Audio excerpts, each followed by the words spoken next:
প্রায় একটার কাছাকাছি মসজিদ এখনো ফাঁকা, ঠিক না বেঠিক? আমরা যদি সেটা জানতাম, জুমার নামাজের ফজিলত সম্পর্কে যদি আমরা জানতাম, এটার জজা, এটার পুরস্কার কি দিবেন আল্লাহ, এটা যদি আমরা জানতাম, তাহলে আমরা কার আগে খেয়ে আসবো এটা প্রতিযোগিতা করতাম।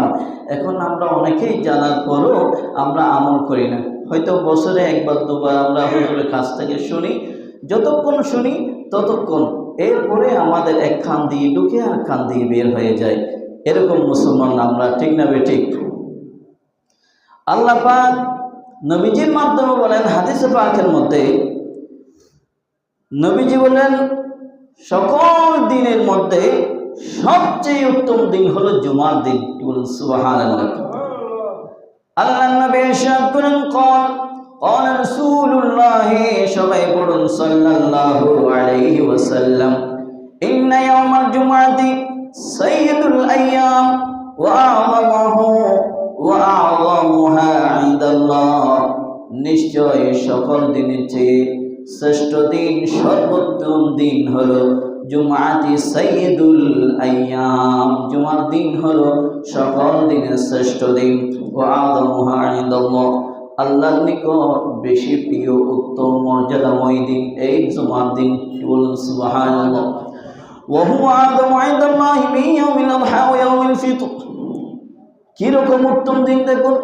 আল্লাহ পাক আমাদেরকে দুইটি দিন দিয়েন, ঈদের দিন, ঈদুল ফিতর, ঈদুল আযহা। আমার নবী বলেন, ঈদুল ফিতর এবং ঈদুল আযহার চেয়ে আরো শ্রেষ্ঠ গুণ উত্তম হলো সে দিনটা হলো জুমার দিন। ঈদুল ফিতর এবং ঈদুল আযহার চেয়ে উত্তম দিন হিসেবে ঘোষণা করেছেন। ঈদুল ফিতর এবং ঈদুল আযহা আমাদের মাঝে বছরে একবার আসে। কয়বার? বছরে একবার। আর জুমার দিন কয়বার আসে? প্রায় 54 বার, 52 থেকে প্রায় 54 বার জুমার দিন আসে। তাহলে আল্লাহ পাক আমাদেরকে এত গুরুত্বপূর্ণ একটি দিন দিলেন, যে দিনের মধ্যে ইবাদত করলে ইবাদত কবুল হয়ে যায়, যে দিনের মধ্যে আল্লাহর কাছে তওবা করলে তওবা কবুল হয়ে যায়, যে দিনের মধ্যে আল্লাহ পাকের কাছে ক্ষমা প্রার্থনা করলে আল্লাহ ক্ষমা করে দেন, যে দিনের মধ্যে আল্লাহ পাকের কাছে যেটা চাই, এমন একটা সময় আছে এই দিনের মধ্যে, ওই সময়টার মধ্যে যদি আল্লাহর কাছে চাইতে জানেন, আল্লাহ পাক ওই সময়ের মধ্যে বান্দাকে সব কিছু দিয়ে দেন। একটু বলুন সুবহানাল্লাহ। এটা হচ্ছে এমন একটা উত্তম দিন। এরপরে নবীজি বললেন, এই দিনের 5টি বৈশিষ্ট্য রয়েছে। কয়টি বৈশিষ্ট্য? 5টি বৈশিষ্ট্য। এক নম্বর হলো ফিহি খামসু খিলালিন খালাকাল্লাহু ফি আদম। এক নম্বর হলো হযরত আদম আলাইহিস সালামকে সৃষ্টি করেছেন। এরপরে হযরত আদম আলাইহিস সালামকে দুনিয়ার মধ্যে তশরীফ নিয়ে এসেছেন। এরপরে তৃতীয় নম্বর হলো হযরতে আদম আলাইহিস সালামকে দুনিয়া থেকে নিয়ে গেলেন, পর্দা করেন, আল্লাহ পাকের কাছে নিয়ে গেলেন। সেই দিনটাও ছিল জুমার দিন। বলুন সুবহানাল্লাহ। এরপরে নবীজি ইরশাদ করেন, ওয়া ফীহি সাআতুন লা ইয়াসআলুল্লাহা ফীহা আল-'আবদু শাইআন ইল্লা আ'তাহু মা লাম ইয়াসআল হারামা ওয়া ফীহি তাকুমুস সাআ।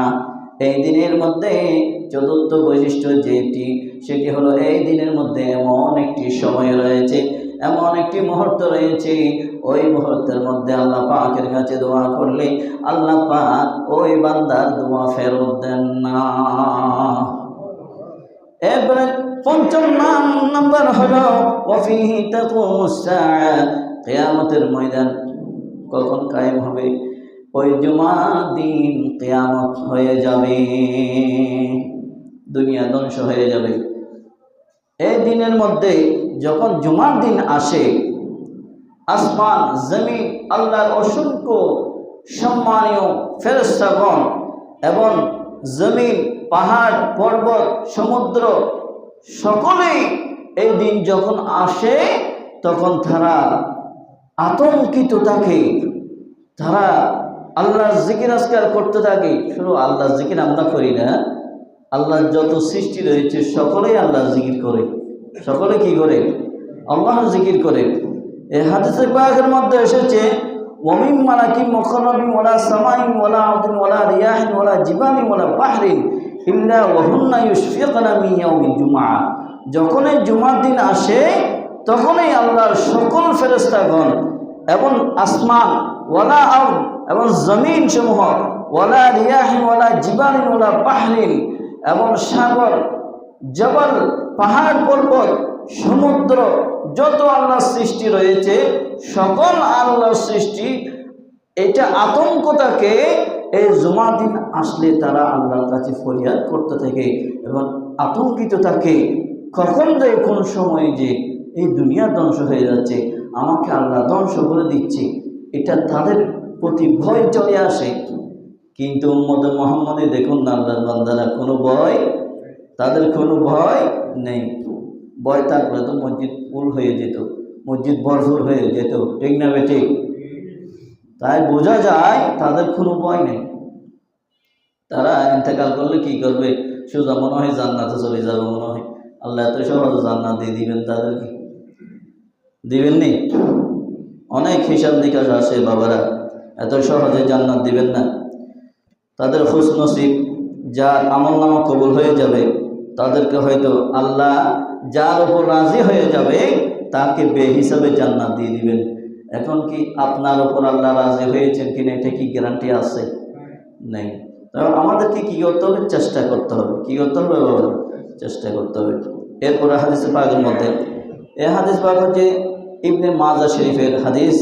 ইবনে মাজা শরীফের 1084 নং হাদিসে পাক আপনাদের খেদমতে বর্ণনা করলাম।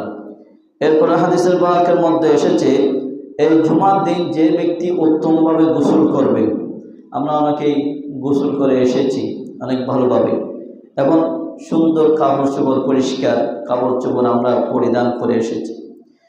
যারা উত্তমভাবে গোসল করবে, উত্তমভাবে কাপড় পরিধান করবে এবং সুগন্ধ আতর যা আছে সাধ্য অনুযায়ী সেগুলো লাগিয়ে জুমার মধ্যে আসবে, সে জুমার নামাজ পড়ার জন্য প্রবেশ করবে মসজিদে। প্রবেশ করার পরে সে অনর্থক কোনো কথাবার্তা বলবে না, অনর্থক কোনো কথাবার্তা বলবে না এবং দুইজনের মধ্যখানে সে সরিয়ে জায়গা বাদ করে সে জায়গা দখল করবে না। সুন্দরভাবে যে ব্যক্তি এসে মসজিদে বসবে নম্রভদ্রভাবে আল্লাহ জিকির আজকার করবে, আল্লাহর খৌফ ভয় ভীতি থাকবে। আল্লাহ সুবহানাহু ওয়া তাআলা নবীর মাধ্যমে ঘোষণা দিলেন, ওয়ালাম ইউফারিক বাইনা ইসনাইনি গুফির লাহু মা বাইনাহু ওয়া বাইনাল জুমআতিল উখরা। এই জুমা থেকে আগামী জুমার দিন আসা পর্যন্ত তার জীবনের সকল গুনাহ মাফ করে দিবেন। জোরে বলুন সুবহানাল্লাহ। কিরকম করলে? ডিসিপ্লিন আছে না নাই? নম্রভদ্রভাবে করণীয় আছে না নাই? করণীয় আছে। তাহলে কি করণীয়? জুমার দিন আজ যে তাড়াতাড়ি গোসল আসল করবে সুন্দরভাবে, এরপরে সে ভালোভাবে জামা কাপড় পরবে, পরিষ্কার, নতুন কাপড় না থাকলে অসুবিধা নেই, পরিষ্কার জামা হতে হবে। এরপরে সুগন্ধ লাগাবে। এগুলো কি কঠিন কাজ? এগুলো কঠিন কাজ? এগুলো বান্দা পারবে না এরকম কোনো কাজ দিয়েছেন? দেন নাই। তাহলে এরপরে সুন্দরভাবে এসে মসজিদে বসবে, অনর্থক কথা বলবে না। এখন আমরা মসজিদে এসে দুনিয়াবি কথাবার্তা বলি, ঠিক না বেঠিক? এই দুনিয়াবি কথাবার্তা বলা যাবে না। সুন্দরভাবে এসে আল্লাহর খৌফ ভয় ভীতি অন্তর রেখে আল্লাহ জিকির করবে এবং দুইজনের মধ্যখানে কোনো ডিস্টার্ব করবে না, জায়গা দখল করবে না, নম্রবদ্ধভাবে বসে আল্লাহ জিকির আজকার করবে এবং মিম্বারের মধ্যে হুজুর সামনে বা পাশে বসবে। আল্লাহ সুবহানাহু ওয়া তাআলা বলেন, ওই ব্যক্তিকে এক জুমা থেকে অপর জুমা পর্যন্ত তার সকল গুনাহ মাফ করে দিবেন। এরপরে হাদিসে পাক, যে ব্যক্তি জুমাকে ইনকার করবে, কি করবে? অস্বীকার করবে, ইনকার করবে। আর জুমা, অনেকে বলে, একজন বন্ধু বলে, আর জুমার দিন চলো জুমার নামাজ পড়ে আসে। অনেকে বলে জুমার নামাজ হয়েছে, কি হয়েছে, পড়বো আর কি, তুমি যাও আমি পড়ে আসবো। এরকম বলে অনেকে জুমার নামাজও পড়ে না। আসে না নাই? হয়তো এই এলাকার মধ্যে না থাকতে পারে, আমার চোখের দেখা অনেক জায়গার মধ্যে আমি দেখেছি। এখানে হয়তো দেখি নাই, কিন্তু আপনারা দেখেছেন কিনা আমি জানি না। যে ব্যক্তি জুমার দিনকে ইনকার করবে, জুমার নামাজকে ইনকার করবে, জুমার নামাজ পড়বে না, ছেড়ে দেবে, তাকে আল্লাহ সুবহানাহু ওয়া তাআলা তাকে এমন লানত দিবেন, তাকে সমঝোতা করবেন না, তার প্রতি লেহাজ করবেন না, তার প্রতি দয়া করবেন না। এবং সে ব্যক্তি যদি নামাজ, দোয়া, অন্য গায়রা ইত্যাদি ইবাদত বন্দি করে, তার রোজা, তার হজ, তার যাকাত, তার দান সদকা কিছুই আল্লাহ পাক কবুল করবে না, তাকে ফাসিক হিসাবে, মুনাফিক হিসাবে, কাফির হিসেবে সাব্যস্ত করবে। জোরে বলুন নাউজুবিল্লাহ। ইবনে মাজাহ শরীফের মধ্যে হাদিস পাক এসেছে। সময়ের কারণে আমি ইবাদত করছি না। এরপরে আরেকটি হাদিস পাকের মধ্যে ঘোষণা এসেছে ওয়াকাল রাসূলুল্লাহি, সবাই বলুন সাল্লাল্লাহু আলাইহি ওয়াসাল্লাম, মান তারাকা সালাসা জুমআ তাহাউনান বিহা তাবাআল্লাহু আলা কলবি, রাওয়াহু আবু দাউদ শরীফের হাদিস পাক। এই হাদিস পাকের মধ্যে নবীজি ইরশাদ করলেন, মান তারাকা সালাসা জুমআ, যে ব্যক্তি পরপর 3টি জুমা ছেড়ে দেবে। কয়টি জুমা? 3টি জুমা ছেড়ে দেবে। এটা এই হাদিস পাক অনেকবার আপনারা হয়তো শুনেছেন, কিন্তু আমরা আমল করি না। 3টি জুমা পরপর যে ব্যক্তি ছেড়ে দিবে, তার অন্তরের মধ্যে শিলমোহর মেরে দেবে। কি মেরে দেবে? তার অন্তরের মধ্যে মোহর মেরে দেবেন। কিসের মোহর? সওয়াব না পৌঁছানোর মোহর, এবং আমল নামার মধ্যে সওয়াব না পৌঁছানোর মোহর মেরে দিবেন। তার আমল নামার মধ্যে সওয়াব যোগ হবে না। জুমার নামাজ তিন পরপর 3টি জুমার নামাজ ছেড়ে দিলেন। এই জুমার নামাজ ছেড়ে দেওয়ার পরে আপনি অনেক ভালো কাজ করতে পারেন। হয়তো অনেকেই দান সলাত করে, অনেক মিসকিনদেরকে খাওয়ায়, বা অনেক সময় অনেক সহযোগিতা করে মানুষদেরকে। কিন্তু নবীজি বললেন, তুমি অন্য ভালো কাজ করতে পারো, এই একটি আমল না করার কারণে, তুমি পরপর 3টি জুমা ফরজ তরক করার কারণে আল্লাহ পাক তোমার আমল নামায়, তোমার অন্তরের মধ্যে এমনভাবে শিলমোহর মেরে দিবেন, তোমার আমল নামায় আর কোনো সওয়াব যোগ হবে না। এটা কি আমরা চাই? আমরা চাই না। তাহলে আমরা না চাইলে প্রত্যেকেই সুন্দরভাবে জুমার নামাজ পড়ার জন্য অতি দ্রুত চলে আসবেন। যে ব্যক্তি তাড়াতাড়ি আসতে পারবে, তার ফজিলত কি, তার ফজাইল সম্পর্কে এখানে একটি হাদিস পাওয়া এসেছে। ওয়ান আবি হুরায়রা قال قال النبي, সবাই পড়ুন সাল্লাল্লাহু আলাইহি ওয়াসাল্লাম, ইযা কানা ইয়াউমুল জুমআ ওয়াকাফাতিল মালায়েকাতু আলা বাবিল মসজিদ, মসজিদের মধ্যে আল্লাহর ফেরেশতা নিয়োজিত থাকেন। কখন থেকে? এটা কখন থেকে, এই সময়টা কিন্তু এই হাদিসের মধ্যে নির্ধারণ করা নাই। তাহলে জুমার দিন শুরু হয় কখন থেকে? তারা বলুন, জুমার দিন কি ফজর থেকে শুরু হয়? কখন থেকে শুরু হয়? 12টা থেকে শুরু হয়। জি, বৃহস্পতিবার মাগরিবের পর থেকে জুমার দিন শুরু হয়ে যায়। বলুন সুবহানাল্লাহ। তাহলে আজকে এই মুহূর্তে কিন্তু শুধু জুমার নয়, এখানে আমরা টাইম করেছি আর কি, একটা নবীজির হাদিসে পাক মোতাবেক আমরা একটা টাইম করেছি নামাজ পড়ার জন্য, আল্লাহ জিকির আজকার করার জন্য। কিন্তু এই টাইমটা শুরু হয়ে যায়, জুমার দিন শুরু হয় বৃহস্পতিবার মাগরিবের পরে, অর্থাৎ সূর্য ডুবার পর পরেই বৃহস্পতিবার দিন শুরু হয়ে যায়।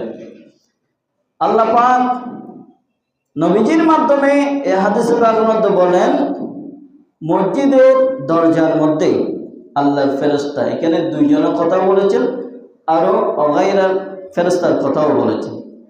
তাহলে দরজার মধ্যে ফেরেশতারা নিয়োজিত থাকেন। তারা কি করেন? ওয়াকাফাতিল মালায়েকাতু আলা বাবিল মসজিদ ইয়াকতুবুনাল আউয়াল, তারা লিখেন ডায়েরির মধ্যে। শুধু ডায়েরির মধ্যে আমরা লিখি না, ফেরেশতারাও লিখেন। ফেরেশতারাও লিখেন। ফাল আউয়াল, কি লিখেন? প্রথমেই লিখেন ওয়া মাতালুল মুহাজিরি কামাসালিল্লাযী ইহুদি বাদানাহু সুম্মা কাল্লাযী ইহুদি বাকারা। প্রথমেই লিখেন, যে ব্যক্তি প্রথমে আসে তার নাম লিখেন। বলুন সুবহানাল্লাহ। যে ব্যক্তি প্রথমে আসেন তার নাম লিখেন, এবং তাকে সওয়াব দেওয়া হয় কতটুকু? আপনি একটি উট কুরবানি করেছেন আল্লাহর সন্তুষ্টির জন্য, উট কুরবানি করে যে সওয়াব পাবেন, একটা উট কুরবানি করতে কত লক্ষ টাকা খরচ আসেনি? এই এত লক্ষ টাকা, মনে করেন একটা উট কুরবানি করতে 4 থেকে 5 লক্ষ টাকা খরচ। 5 লক্ষ টাকা খরচ করে একটা উট কুরবানি করলেন আল্লাহর সন্তুষ্টি হাসিল করার জন্য। ওই কুরবানি কবুলও না হতে পারে, কবুলও না হতে পারে। কিন্তু এখানে হাদিস পাকের মধ্যে বললেন, একটা উট কুরবানি করার সওয়াব তোমার আমলনামায় দান করা হবে। কখন আসলে? জুমার দিন সকলের আগে আসলে, প্রথমেই আসলে। যে ব্যক্তি সর্বপ্রথম মসজিদের মধ্যে প্রবেশ করবে তার নাম ফেরেশতারা লিখবেন এবং একটি উট কুরবানি করার সওয়াবও লিখবেন। সুবহানাল্লাহ। এরপরে দ্বিতীয় ব্যক্তি, সুম্মা কাল্লাযী ইহুদি বাকারা, পরের ব্যক্তি যিনি ঢুকবেন, দ্বিতীয় ব্যক্তি, তার নামও লিখবেন এবং তাকে কতটুকু সওয়াব দেওয়া হবে। একটি বাকারা, বাকারাতুন বলতে এখানে গাভী ধরেছেন, একটি গরু ধরেছেন, যাই হোক গরু ধরেন। একটি গরু কুরবানি করলে, একটি ছোট গরু যদি আপনি কুরবানি করেন তাহলে 50, 60 হাজার, 70 হাজার টাকা লাগবে। লাগবে কিনা? লাগবে। একটু ভালোভাবে কুরবানি করলে 1 লক্ষ 2 লক্ষ টাকা লাগবে। কিন্তু আপনি এই টাকা খরচ করে কুরবানি করেন নাই, মসজিদের দ্বিতীয় জনের কাতারে আপনি এসেছেন, দ্বিতীয় ব্যক্তি, আপনার নাম লিখবেন, লিখার সাথে সাথে একটি গরু কুরবানি করার সওয়াবে লিখে দিবেন। এটা নিঃসন্দেহে কবুল। কুরবানি করলে কবুল হতে পারে, না হতে পারে, কিন্তু এখানে কবুলকৃত সওয়াব দেওয়া হবে। এরপরে তৃতীয় ব্যক্তি যিনি আসবেন তাকে একটি ছাগল কুরবানি করা সওয়াব দিবেন। চতুর্থ ব্যক্তি যিনি আসবেন ওনাকে একটি মুরগি জবাই করে ফাতিহা দিলে যে সওয়াব পাবেন, ওই সওয়াব তার আমলনামায় লেখা হবে। এবং পঞ্চম ব্যক্তি যিনি আসবেন উনি ডিম দান করলে যে সওয়াব পাবেন, ওই ডিম দানকারী সওয়াব আপনার আমলনামায় দান করা হবে। এরপরের ব্যক্তি যিনি আসবেন আস্তে আস্তে কমতে থাকবে, ঠিক না বেটি? কমতে কমতে এক পর্যায়ে যখন আজান দেওয়া হবে, হুজুর যখন হুজুরা শরীফ থেকে মিম্বরে চলে আসবেন, হুজুরা শরীফ থেকে বের হবেন, তখন এই ফেরেশতারা তাদের ওই ডায়েরি, আমলনামার ডায়েরি তারা স্টপ করে দেন। স্টপ করে বসে যান এবং হুজুরের খুতবা শুনেন। এখন আমরা দেখি হুজুরের খুতবার পরে আসে মানুষ, আগে আসে না। যারা পরে আসে, খুতবা শুরু হয়ে যাচ্ছে, আজান দেওয়ার পূর্বেই তারা কি করেন, আল্লাহু আকবার যখন শুরু হয়ে যায়, এই জুমার দ্বিতীয় আজান, ওই আজানের পূর্বেই তারা কি করেন, ডায়েরি স্টপ করে দেন, লিখা স্টপ। এখন যারা পরে আসবে তাদের নাম কি উঠেছে? ওই ফেরেশতাদের লিস্টির মধ্যে তাদের নাম উঠেছে? উঠে নেই। তাহলে তাদের নামাজ আল্লাহ কবুল করতেও পারে, নাও করতে পারে, কিন্তু আল্লাহর দপ্তরে ফেরেশতারা এই লিস্টটা প্রেজেন্ট করবে।